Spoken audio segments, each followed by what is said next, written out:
Welcome to Book of Revelation, chapter 13. We're going to discuss the beast, which is the eighth king. It's like a leopard. His feet were like the feet of a bear, and his mouth was like the mouth of a lion. We'll also talk about the other beast, commonly called the false prophet. This other beast had two horns like a lamb, spoke like a dragon. And then, of course, we'll go through the number of man, 666. Okay, so Revelation chapter 13, verse 1. It says, then, which is interesting because in the Greek it actually says kai, which means and. So this isn't chronological, it is what's happening there. It says, and I stood on the sand of the sea, and I saw a beast. The Greek word there is therion. So I saw this beast rising up out of the sea, having 7 heads and 10 horns. And on his horns were 10 crowns, and on his heads a blasphemous name. Now, interestingly, this beast came out of the sea. You will soon find out that the next beast rises out of the earth, and there is a difference. Often sea or waters signifies a people group, or it can be nations, okay? So this beast that rises out of a people group is considered a kingdom, because anything that rises out of a sea is often considered a kingdom, like in Daniel 7. Included in Revelation 17, verse 15, where it says, then he said to me, the waters which you saw where the harlot sits are peoples, multitudes, nations, and tongues. You will see here, as I mentioned last week, that there's no mention of 7 diadems, okay? As we see in Revelation 12, verse 3, where it says, and another sign appeared in heaven. Behold, a great fiery red dragon, having 7 heads and 10 horns and 7 diadems on his heads. But Revelation 13, verse 1 doesn't mention the diadems. Because the eighth king has arrived, that's the eighth king has arrived and has consolidated the rulership overall. So it's not 7 kingdoms, it's not 7 kings, it is one, and basically it's a consolidation. And so this verse really does explain what happened in Revelation 12, verse 9. What the outcome of it was when Satan was cast out. In Revelation 12, verse 9, it says, so the great dragon was cast out, that serpent of old called the devil and Satan, who deceives the whole world. He was cast to the earth. And this is the outcome, Revelation 13, verse 1. Because it's from this point generally that the world is deceived. We will read when we get to Revelation 17. It goes on about the beast and some of the parameters of this beast. In verses 7 through to 11, paraphrased, it says, the beast, which has the 7 heads and the 10 horns, the beast that you saw was and is not, and will ascend out of the bottomless pit and go to perdition. There are also 7 kings, 5 have fallen, 1 is, and the other has not yet come. And when he comes, he must continue a short time. Okay, so the 7th one only comes for a short time. The beast that was and is not is himself also the 8th, and is of the 7, and this beast ends up going to perdition. We'll cover that when we get to Revelation chapter 17. So generally, the 7th king becomes the 8th king when Satan is cast to the earth. The 7th king appears to be mortally wounded. We'll get to that in Revelation 13, verse 3, and Satan takes over. Now, the 7 heads here mentioned are considered to be 7 mountains, okay? So there are so many theories, so we're going to go through just a few. This is going to be interesting. Just stay with me. Firstly, one of the theories is that it is Rome, and that the 7 heads being 7 mountains is a new Roman kingdom. In fact, the original city of Romulus was built upon 7 hills, named Palatine, Capitoline, Acuranal, Vimernal, Esquiline, Caelian, and Avetine. Now, Rome appears to be called Babylon actually in some texts, especially 1 Peter 5, verse 13. It doesn't say it directly, but a lot of people believe that Rome is Babylon and that this beast is a picture of Rome. Some very early Christian fathers, Tertullian and Irenaeus, they also believed that the Roman Empire is Babylon and that this particular beast is Rome.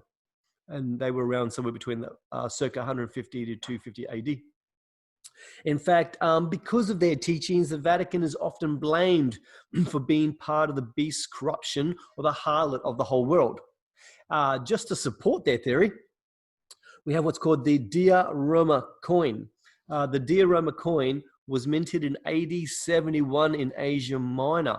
Now, one side of the coin has the portrait of the emperor, and the other side of the coin has Rome, a Roman pagan goddess of all things, sitting on 7 hills. Okay, so you can see why even this coin supports the theory that the beast sitting on the 7 mountains is Rome.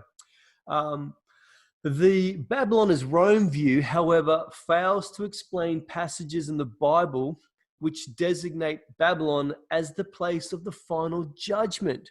When we get to Revelation 18 and even Revelation 16, we'll cover that a little bit, but it does say that Babylon has fallen. Could mean Rome, but remember the end of Revelation speaks about everyone getting together in Armageddon.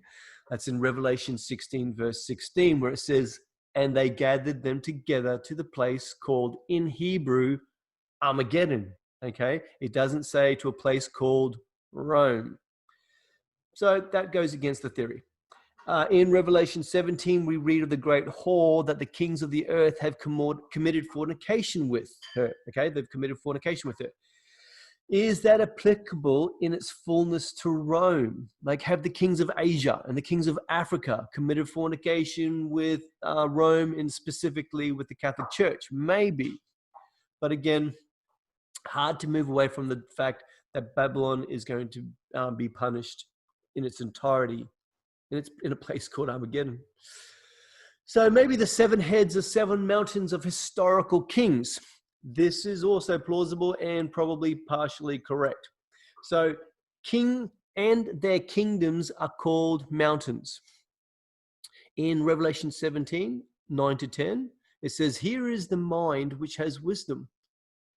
The 7 heads are 7 mountains on which the woman sits. There are also 7 kings. 5 have fallen, 1 is, and the other has not yet come. Okay, so 7 kingdoms are led by rulers in history that have sought to rule God's people. That's why these 7 mountains can be empires, but they're also kings in their kingdoms. Specifically where it says there are 7 kings, 5 have fallen, 1 is, and 1 has not yet come. Okay, now historians would say that Egypt, Assyria, Babylon, Media, Persia, and Greece each ruled the known world. Okay, and the Roman Empire ruled in John's day. So they would say that these 5 fallen kingdoms are Egypt, Assyria, Babylon, Media, Persia, and Greece. And the one that is Rome, which brings forth the idea that Rome would come back. That's when it says, and the other has not yet come. They believe it's going to come back, or a totally different one. The 7th empire would come in a future time period that would also eventually become the 8th empire. Okay, so because the 7th becomes the 8th. That's if all the 7 heads are actual kingdoms. However, there can be some connection further back than just those 5 kingdoms that they believe that this vision is of. All right, because you can go back to Babel. Okay, it doesn't just start with Egypt and then Assyria. It can actually go as far back as Babel. There are some scholars that believe that the 5 fallen kingdoms, the first one is Babel. then either Egypt or Assyria, then Babylon, Media Persia, Greece, and then with Rome being the one of that actual period. Now, each of these kingdoms had an enthusiastic ruler. In Babel, Nimrod began his work in the spirit of Antichrist, quite literally, and his object was to build a city and make for his people a name so that they wouldn't be scattered. And interestingly, every kingdom after that, including Babylon, was founded in rebellion against God. So the spirit of Babel has actually been infiltrating the following mountains or kingdoms for generations. And that theory actually lines and agrees better with Revelation chapter 17, verse 18, where it says, "And the woman you saw is the great city which reigns over the kings of the earth." So it's not just the kings of the earth at that time, but the kings of the earth since the very first rebellion. Another theory, this one also certainly has its merits. The other theory is that it could be the Club of Rome. If you've never heard of the Club of Rome, I don't want to get into too much conspiracy, but these guys are actually pretty proud of themselves. So you can look it up. The Club of Rome was founded in 1968, and it does consist of all the current and former heads of the state. You've got the UN bureaucrats, you've got high-level politicians, there's government officials, I've already said diplomats, but yeah, there's diplomats, scientists, economists, and business leaders pretty much from all over the globe. It did stimulate considerable public attention back in 1972 with their very first report called The Limits to Growth. It is a very hard document to try and get your hands on now, but you can. So based on this document, or based on the documents that were after that as well, because they did publish a few of them, there's another one that was published in 1973, and the goal in that document that they published in 1973, they had a goal to consolidate all the world's nations into 10 economic political regions, very similar to the European Union, but a global aspect. Once this has been accomplished, these 10 regions would then be brought under a global governing authority. So I guess the document, or rather the absolute structure of the Club of Rome, is to create 10 kingdoms, have it all under one world government. They do have a depopulation policy to depopulate the world. They do have very deep UN involvement. They're very keen on technological advancement. They're very strong pushers of climate change. They actually did release a document supporting Greta. Okay, so they're not just hidden away. They're quite happy with what they do. And that is actually part of their depopulate policy as well, their climate change policy. They do have a humanitarian policy as well. So even though they want to depopulate, they also want to help the people that are here. So it's kind of this, I don't know, dichotomy. They are very involved in CERN. Like, you can read their documentation. They're very interested in science. And I did speak a few weeks ago about CERN creating the Large Hadron Collider and its aspects with how it's going to find, molecules that are almost impossible to see, but it could also open gateways into another dimension. So they're very interested in that. They are actually involved in the Bilderberg Group. The Bilderberg Group got outed a couple of decades ago, I think it was. And so the Bilderberg Group and the Club of Rome are kind of mixed together in a group called the Committee of 300. The Committee of 300 is really hard to investigate, but there is some information about it. But basically, they're an international council which determines the political, economic, the banking, media, and the military policy. I even have a quote from David Rockefield, which I haven't put in this intentionally, but I can certainly send it to you, where he thanks certain media leaders for helping them unfold their agenda. So very interesting indeed. And finally, there is a theory that it's Donald Trump. Yes, there is a whole following about this, okay? And this is just part of the document. So I thought it'd be interesting to put it here just to show how when someone says 7 hills, it could be translated as anything depending on your bias. Interestingly also, prophecy echoes. When God speaks, it echoes, it reverberates through society, right? It reverberates through history. So I think you could go through almost any time in history and you could find something that would match what the prophecy says. Anyway, so these people who are very, nope, Donald Trump is definitely this beast, they would say in Daniel 7, 8 and Revelation 13, verse 5, how they could hear his boastful speech. You know, Revelation 13 and Daniel 7, that he has a mouth like a lion, that he sits on his 7 towers. He has seven Trump towers, it's true. He came to power unexpectedly. They were not expecting him to win. And that's what it says in Daniel 11:21. He does actually want peace in the Middle East. And of course, you know, he wants to make America great again. And they have used Revelation 13, verse 5, where it says, and he was given a mouth speaking great things.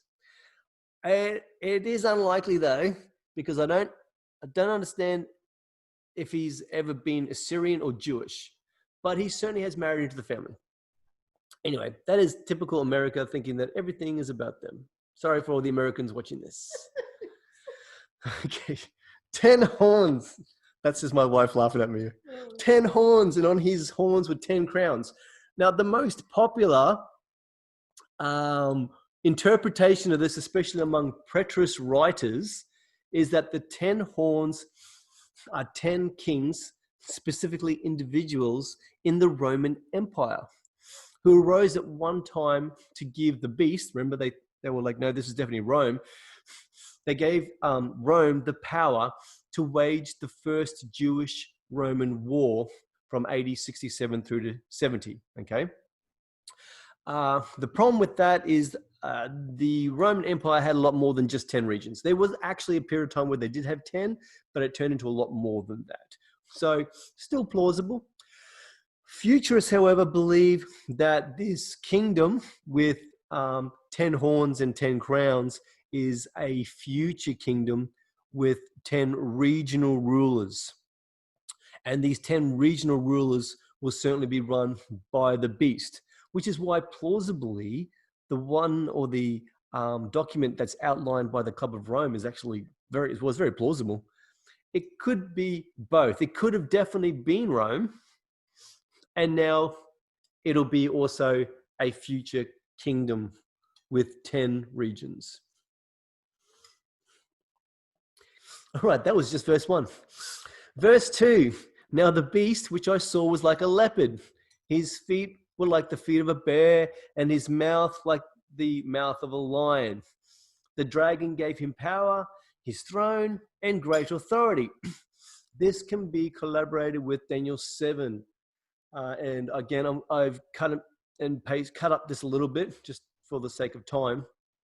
But Daniel 7 verses 2 to 8 and verse 11 says, I saw in my vision by night the 4 winds of heaven striving upon the Mediterranean Sea. 4 great beasts came up from the sea, diverse from one another. The first was like a lion, this is important, and had eagle's wings.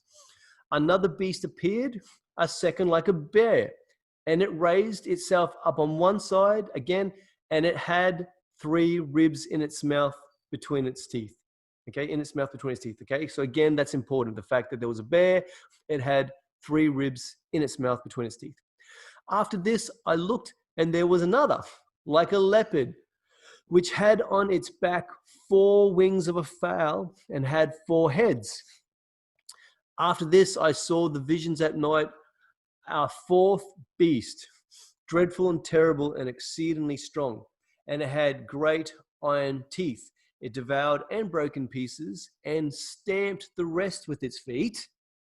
And it was different. It was different, all right, from all the other beasts that were before it. And it had 10 horns. There we are. There's our 10 horns. I considered the horns when there came up from among them another little horn, before whom 3 of the first horns were plucked up by the roots. And there in this horn were eyes like the eyes of a man, and a mouth speaking great things. I kept looking until the 4th beast was slain, and its body destroyed and thrown into the blazing fire. Okay. Most scholars agree that these great beasts are ancient empires, okay, and most likely the Babylonian Empire, the Median Persian Empire, certainly the Greek, and then of course we've just spoken about the fact that it could be also Rome there as the 4th beast. Interestingly, Egypt does sometimes get a mention. I said that in the last couple of slides.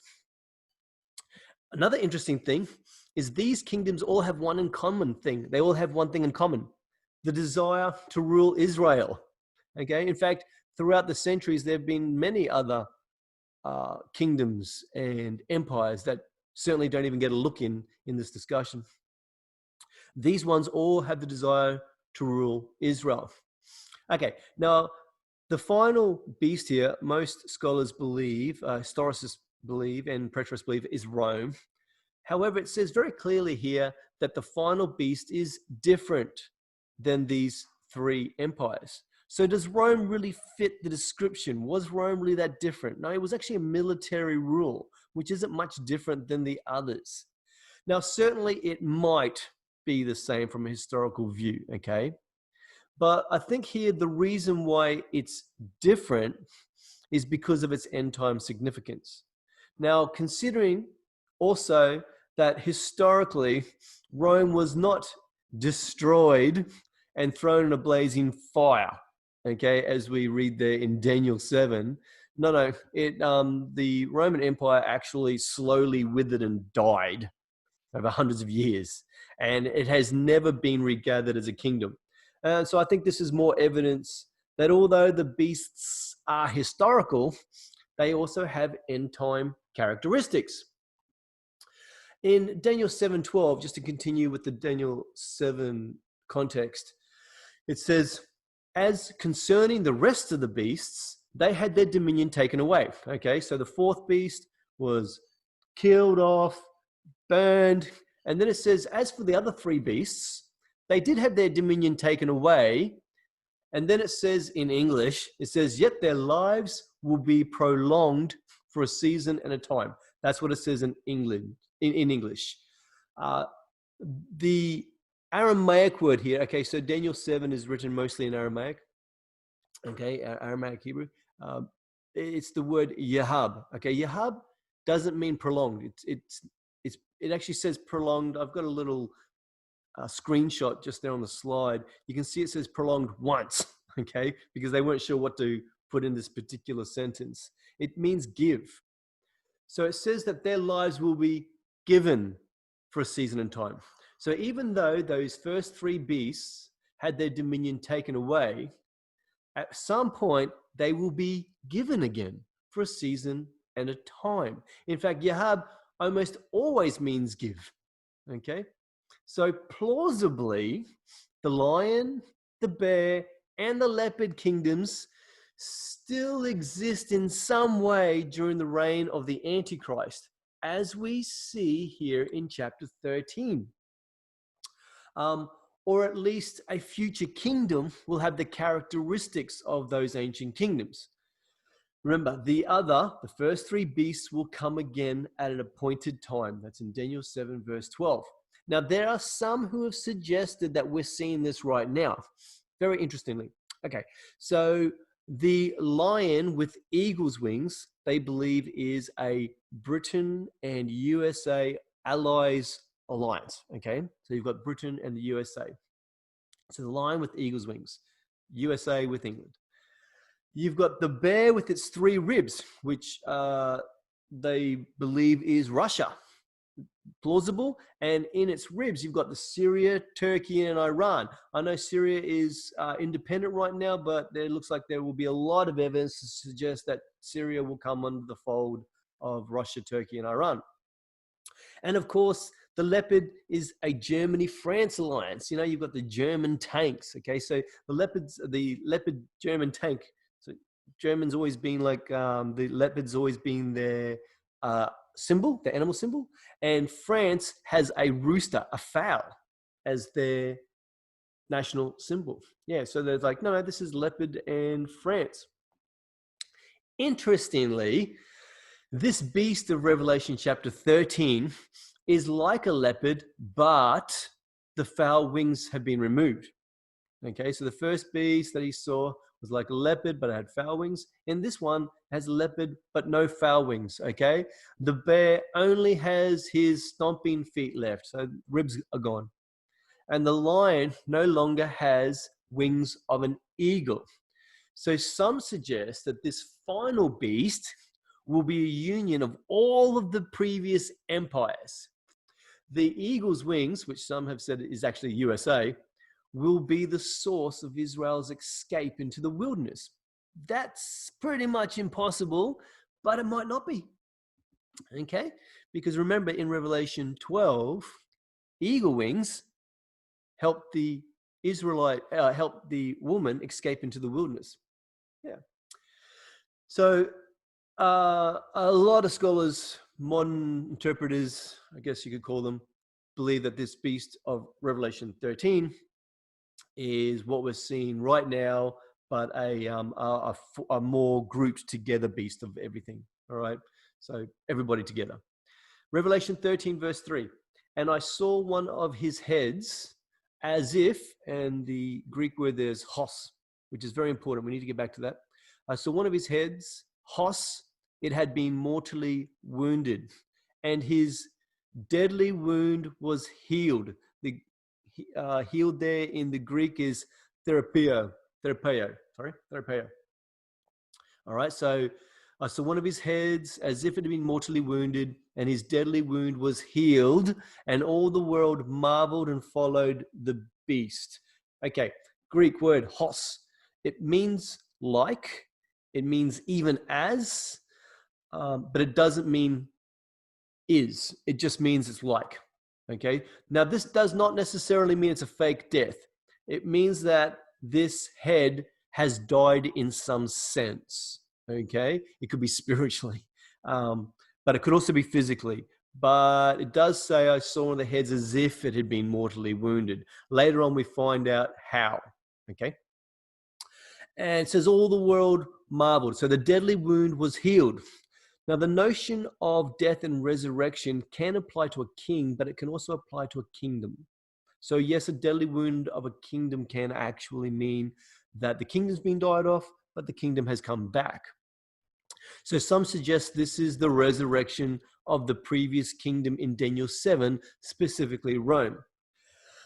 It's unlikely because this beast has already been identified as a kingdom that has a historical seventh king. Okay, so it's really the king that has had this mortal wound.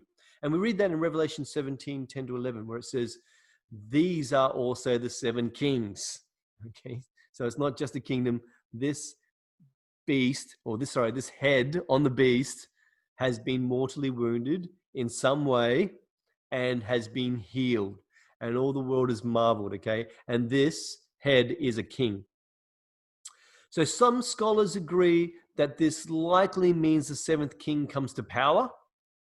He sets up the world government pretty much in the first part of the tribulation week, if you want to call it that. So he sets up the world government. He ends up dying in battle, or maybe dying of possession, in being possessed by Satan, which is the absolute death, in Revelation 13, verse 14, and then becomes the eighth king from this resurrection. Interestingly, the concept of resurrection is actually part of Judaism. I think people think that is exclusive to Christianity, but that's not true. If you study through Judaism, they do believe that a Messiah will come back to life.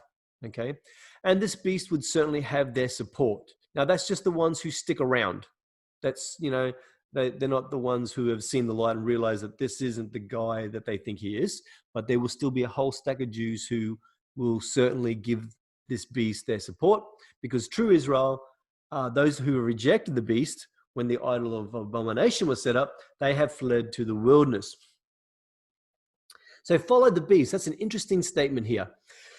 Sorry for all the Greek there, but we've got to get through this because in Greek, it literally says kai, thomazo, en, holosho ge, opisoho, therion. Without getting too dramatic, when you read this just in the Greek without any kind of doctrinal influence, it could simply mean that the whole world marveled at the beast after the world was healed, not that the whole world went after the beast.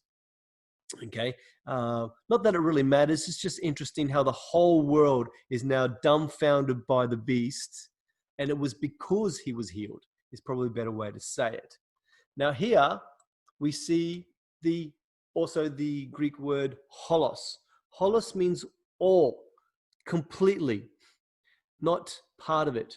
It says the whole world, everybody marvels at the beast and the fact that he has been healed. Now, it would include the kingdoms then of the leopard, the lion, and the bear, everybody. It would also mean that there are very few believers left, except for possibly the remnant. Remember, we've spoken about this before. Yes, the Smyrna church facet of believers endure throughout the 10 tribulation days. But to be honest, I kind of expect that they're either in hiding or in prisons, just like it says about the Smyrna church.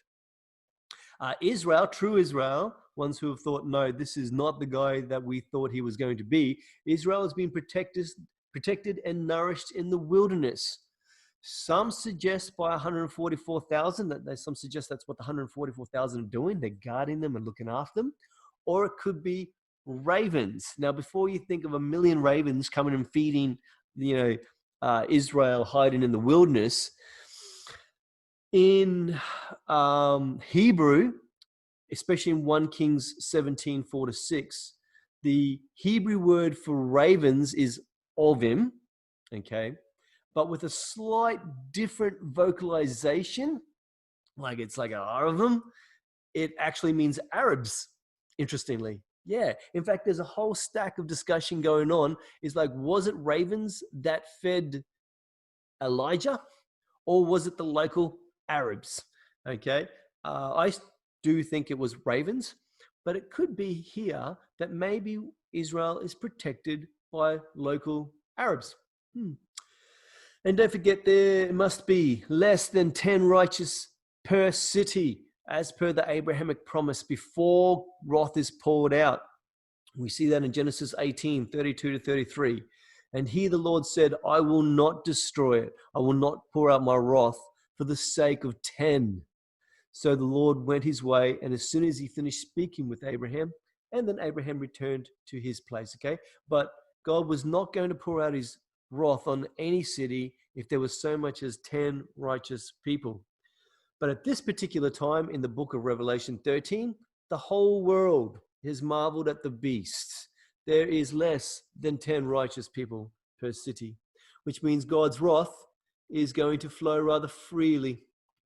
Revelation 13, verse 4, and they worshipped the dragon, which gave power unto the beast, and they worshipped the beast, saying, who is like unto the beast? Who is able to make war with him? Okay, that's an interesting choice of words. This is a defeated position. Who is able to make war with him? It literally is, okay, so nothing can kill this guy. We give up. That's what this means. It's like if you can't kill him, you go with it. Okay, so this is a defeated position. It's not just a, wow, we're so amazed we want to follow him. It is a, wow, we are so amazed that he can come back to life. We're done. So it is a defeated position here. In Revelation 13:5, and there was given unto him a mouth, speaking great things and blasphemies, and power was given unto him to continue 42 months. In previous sessions, we've gone at lengths about what 42 months is, okay? But just a reminder, in Revelation 11, verse 2, where it says, but do not measure the court outside the temple. Leave that out, for it is given over to the nations, and they will trample the holy city for 42 months. This is a world and religion dominance. Okay, it's not just a world dominance by the beast, it is a world and religion dominance. The beast is demanding worship, and he's doing so for 42 months. Verse 6, and he opened his mouth in blasphemy against God, to blaspheme his name and his tabernacle, and them that dwell in heaven. All right, and his tabernacle. You will notice here that it says blasphemes against his tabernacle, not temple. Okay, remember the temple has just been measured and is about to be judged. But no, he blasphemes against the tabernacle and them that dwell in heaven. Them that dwell in heaven, this may be a direct verbal attack on the believers who gave their lives.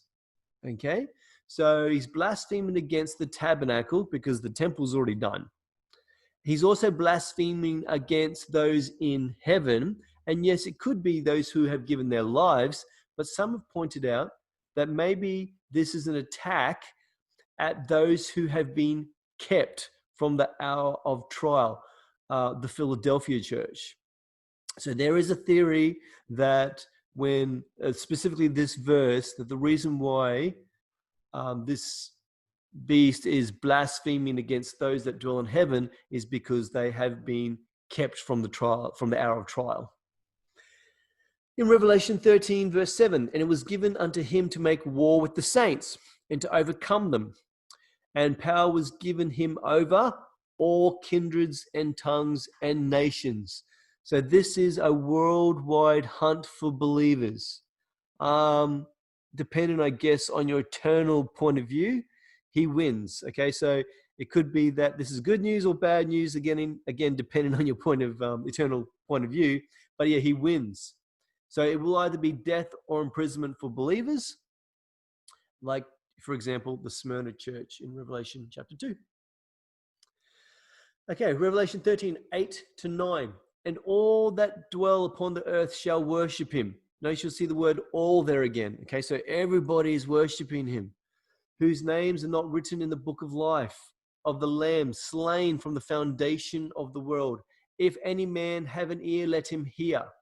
Okay, whose names are not written in the book of life. Everyone whose names are not written in the book of life are worshiping this beast. And God has known from the foundation of the world who will choose to worship the beast.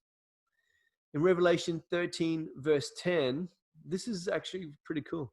It says, he who leads into captivity shall go into captivity. He who kills with the sword must be killed with the sword. Here is the patience and the faith of the saints. Let's look at this, what it actually says in Greek. Firstly, it starts off with not he. It starts off with the Greek word I. That's how you pronounce it, I. And it means if. Yeah, not he who leads into captivity. It says if. So we can continue with that. Here is a direct Greek version, okay? It says this, because I won't spell the whole Greek thing out for you because that will take too long. But it says, if certain persons are gathered into captivity, go into captivity. If certain persons are killed with the sword, be killed with the sword. It kind of says, if this is your destiny to die or be captured, then this is what's going to happen. It's not great news, but it's more correct to the substance of what's going on here, where this is a refining. Now, so this whole verse shows how believers do not need to take things into their own hands. They need to trust and wait, which is why it says, here is the patience and the faith of the saints, because they actually are, no, I'm the person who has to go into captivity. I'm the one who's due to be killed by the sword. This is the patience and the faith of the saints. The world will reap what it has sown, for sure.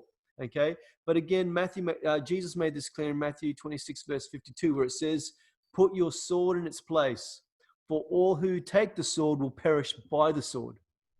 So believers who endure and survive this will actually grow strong. And we see that in Daniel chapter 11, verse 32, where it says, "The people who know their God shall be strong." Right, verse 11 to 12. Then I saw another beast. coming up out of the earth. I'm hoping you saw that already. That's a little bit different than the other beast. The other beast came out of the sea. So then I saw another beast coming up out of the earth, and he had two horns like a lamb and spoke like a dragon. And he exercises all the authority of the first beast in his presence and causes the earth and those who dwell in it to worship the first beast, whose deadly wound was healed. Okay, so as I just said, coming up out of the earth, coming up out of the earth. Kingdoms come from the sea. Individuals come from the earth. Excuse me. We see this distinction in Daniel 7. In verse 3 of Daniel 7, it says, 4 great beasts, each different from the others, come up out of the sea. And then in Daniel 7, verse 14, it says, the 4 great beasts are 4 kings that will rise from the earth. So do I believe that this other beast is an individual person? Yes. Okay. So 2 horns like a lamb. Okay. So this beast coming out of the earth has 2 horns like a lamb. Now, at one of the very early sessions that we did, we spoke how horns represent power. That was in Revelation chapter 5. In this case, it may be the 2 kings, that's the 7th and 8th, who have become one. Okay, so the 7th and 8th king are now one beast like a lamb. It may also be that this person appears to be gentle and harmless. In many ways, maybe this particular individual appears to be a, in inverted commas and a little c, true Christian. But this true Christian has the voice of Satan. In Matthew 7, verse 15, it says, beware of false prophets. This second beast is often called the false prophet. And in Matthew 7, verse 15, Jesus literally says, beware of false prophets, literally this beast, who come to you in sheep's clothing, but inwardly they're ravening wolves. I mean, was Jesus specifically even talking about this beast? Because it matches perfectly. So some scholars suggest that these 2 horns are political or country entities. In that case, the 2 horns would be separate peoples. Some possibly think Palestine and Israel. Okay, but again, kingdoms come from the sea, individuals come from the earth. So it's more than likely, I think the weight of evidence is there that this is an individual, not a people group. Verses 13 to 14, he performs great signs, so that he even makes fire come down from heaven on the earth in the sight of men. And he deceives those who dwell on the earth by those signs which he was granted to do in the sight of the beast, telling those who dwell on the earth to make an image. The Greek word there is icon. To, the Greek word there is ho. Okay, so make an image to the beast, which was wounded by the sword. Okay, so now we get more of a definition of how the death occurred. Wounded by the sword. The Greek word there is machaira. Machaira, I think that's pronounced correctly. So this beast was wounded by the sword and lived. So let's get to the very top. This beast performs great signs and makes fire come down from heaven on earth. This is literally a counterfeit of the 2 witnesses, which we read earlier, who could also bring fire down from heaven. Just like Pharaoh's priests were able to duplicate some of Moses' signs.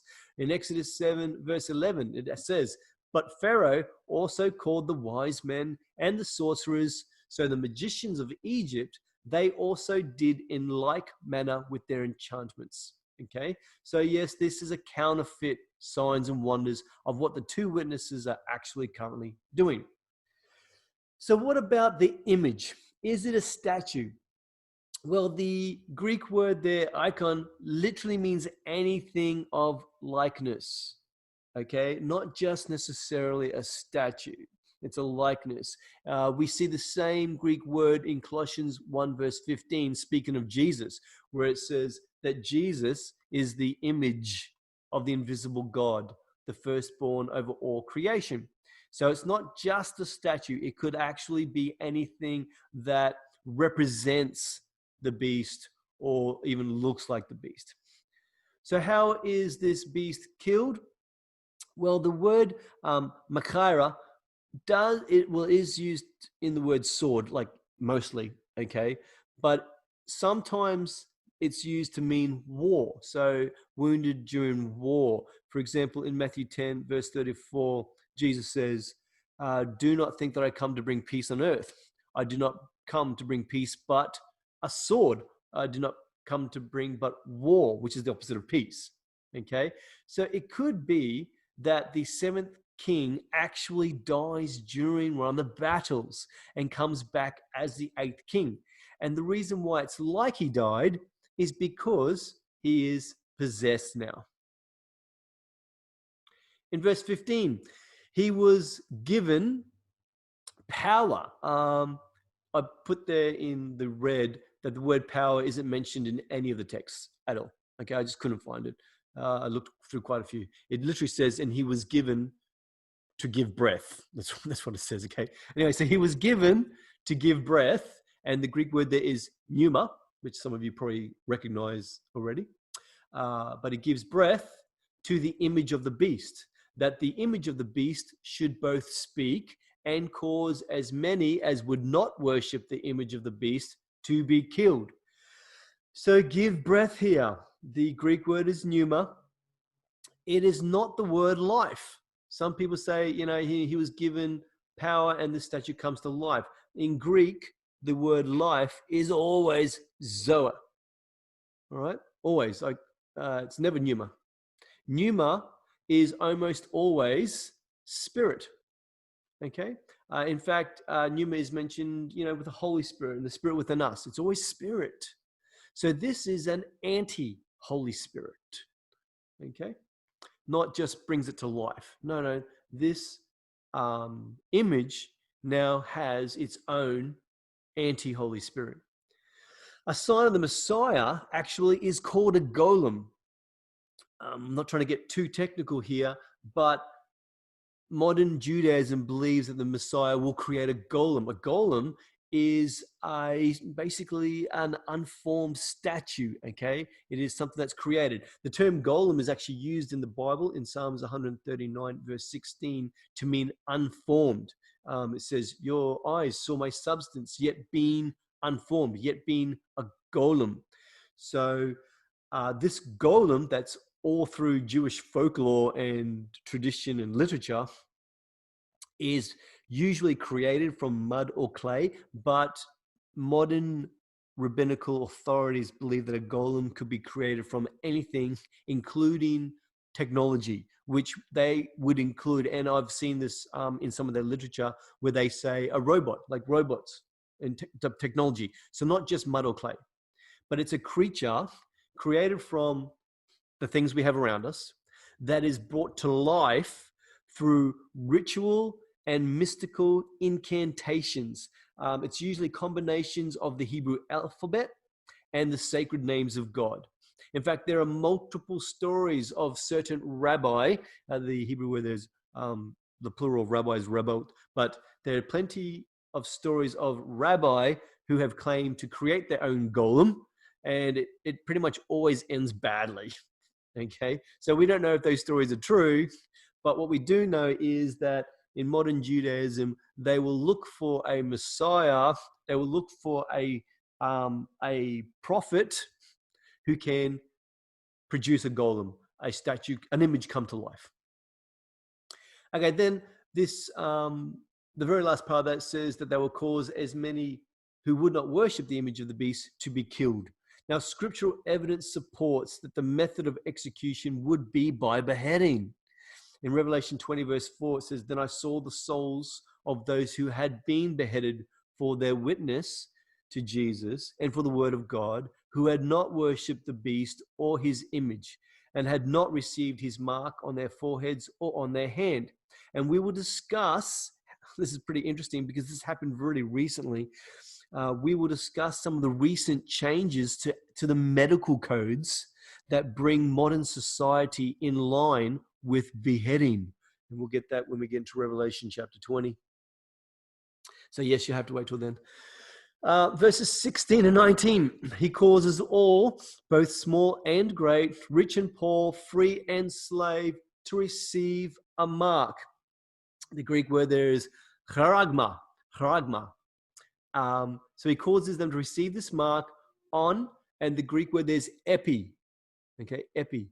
If they receive a mark epi, their right hand or on their foreheads, so that no one may buy or sell except one who has the mark, or the name of the beast, or the number of his name. Here is wisdom. Let him who has understanding calculate the number of the beast, for it is the number of man. His number is 666. And I've put there in brackets what the Greek is there, okay? It is a numeral. So what about receive a mark? Charagma. This won't be an accidental getting of the mark. Like no one's accidentally going to get this mark, okay? It will be with a full knowledge of who they're submitting to. It will generally be, just from the Greek here, charagma is a scratch or an etching. It usually means a stamp or tattoo specifically. Surprisingly, charagma can also be a sculptured figure, it can be a statue. So maybe they can get something that they can carry around with them, not just a tattoo. Yeah. But the word epi, okay, so they receive this mark on. Epi can mean on, but it also means in. The King James Version actually says in, that they will receive the mark in their right hand and in their foreheads. That's what the King James Version says. The New King James Version uses on. Again, interestingly, that tattoos are both on and in the skin. And right now, and I mean like in the last month or so, there has been a call for digital certificates to be put on people to demonstrate vaccine usage. And this is not conspiracy. This is straight out of medical and very open conversations with some leaders, okay? But there is currently a scientific race to upgrade the human body to a stronger, more healthy evolution. In fact, the lead, I'm going to quote him, the lead researcher and the pharmaceutical expert of the University of Waterloo, his name is Roderick Slavkov, he very recently stated, and I mean really recently stated, this is what he said. He said, the concept of a DNA-based vaccine, all right, so not just where they get dead cells and make you better. No, DNA-based vaccine is that the genetic cargo has to be delivered to the cells first, after which the gene is expressed, which means it starts changing and it can generate the proteins of interest. So don't just, put a vaccine and build up antibodies. No, the DNA of your body can then make you healthy. And this, he continues on, he says, when complete, our DNA-based vaccine will be administered non-invasively as a nasal spray that delivers nanomedicine engineered to immunize and decrease the COVID-19 infections. So this conversation was entirely about a vaccine for COVID-19. So this went to forum, okay, in a group, in a website called Reddit. And people were allowed to put forward their questions to some of the big leaders. And one of the questions they put up, actually Bill Gates, yes, it was actually Bill Gates, he responded. So I want to read it to you. This is a Reddit feed. So someone asked, they said, what changes are we going to have? What changes are we going to have to make to how businesses operate to maintain our economy while providing social distancing, okay? So what changes do we have to make on how businesses operate to keep our economy healthy while we provide this social distancing? Bill Gates responded because he was part of the panel. He said, the question of which businesses should keep going is tricky. Certainly food supply and the health system should go ahead. We still need water, electricity, and the internet. Supply chains for critical things need to be maintained. Countries are still figuring out what to keep running, which is fair enough. And then he says this interesting statement. He says, eventually we will have some digital certificates to show who has recovered or who has been tested recently. And when we have a vaccine and who has received it. So they'll have a digital certificate to show who has been vaccinated and who hasn't been. So if you think that that's conspiracy, it is not. So no one may buy or sell. Interesting. This is a total economic control mentioned in this verse, okay? And really, it doesn't take too long. It doesn't take long to implement. It really doesn't. This isn't it's going to take years for them to implement a method where no one can buy or sell. Nope. It literally happened within a week when Corona occurred, okay? It really doesn't take too long to implement. Currently, and I've put the pictures there, currently there are some US states where they must refuse customers if they're not wearing face masks. Yeah. So at this point, they can't buy and they can't sell if they don't have a face mask. And that took no time at all to implement. I've got a picture there. This is from the Indiana State Department of Health. Okay. This isn't, again, not a conspiracy. This is from the Indiana State Department of Health, where they've now put in all these ads around saying that people must report mask violators. They have to take a picture of them and send it directly to that number that's on the screen there. So they're literally setting up a system to dob each other in. You cannot buy or sell if you're not wearing a face mask. Didn't take long. So the number of his number is 666. Interestingly, it could also be 616. It depends on which manuscript you looked at. There are different Revelation 13 verse 18 manuscripts that spell out 666 using Greek words that are we can just read in the Greek generally, but there are some that use letters as well to represent numbers, and these letters are a little bit like what you'd consider Roman numerals. Okay, so 666 sometimes spelled out great in the Greek words, but there are some that use letters, a little bit harder to decipher. The vast majority of manuscripts, though, give the number of the beast as 666, okay? So it's not like a lot of the manuscripts disagree with it. No, the majority say it's 666. Here's an example. One manuscript named P115, or it's also called P-Oxy 4499, depending on where you archive it. So that particular manuscript dates from around 300 AD, and it does contain Revelation chapter 13, verse 18, and it does say 616 as the number of the beast, and it uses Greek letters. That's why it doesn't spell it out, it uses Greek letters, okay? However, manuscript P47, which also dates around the 3rd century, it has the number as 666 using Greek letters, okay? But again, the majority of manuscripts say it's 666. All right, if getting right back to the preterist view that the 4th beast is Rome, and that this emperor, this king, is Nero, then that actually explains why sometimes you have 616 instead of 666, okay? The difference here between 616 and 666 likely arose from the spelling of Nero's name, as it was pronounced in Latin instead of Hebrew. In its Latin pronunciation, the Hebrew letter nun, which is used possibly to help not confuse the reader, okay? So the letter nun is used to make sure that everyone knew it was about Nero. So again, it's really plausible that maybe this beast is Rome and it's talking about Nero, but I tend to really genuinely believe that it wasn't the end picture, okay? Whilst aspects of it was Rome, that this beast here in Revelation chapter 13 is a future beast that's coming, because Rome certainly did not satisfy all the criteria of the last beast. So it's a dichotomy. It's about the Roman Empire in some ways, and it's also about future, okay? Which is why sometimes we get 616 instead of 666, because manuscripts were probably trying to keep the reader aware that this was speaking about the Roman Emperor. Right. But like I said, right there. But of course, all that did was confuse us further. So if you're confused right now, that's perfectly fine. Okay, it's confused scholars for very, very long time. Okay, the 616 or 666 could also be a secret message. Now, every time I've done the 666, you can see at the very top of the screen there, that is a literally cut and paste straight out of the Greek. Okay?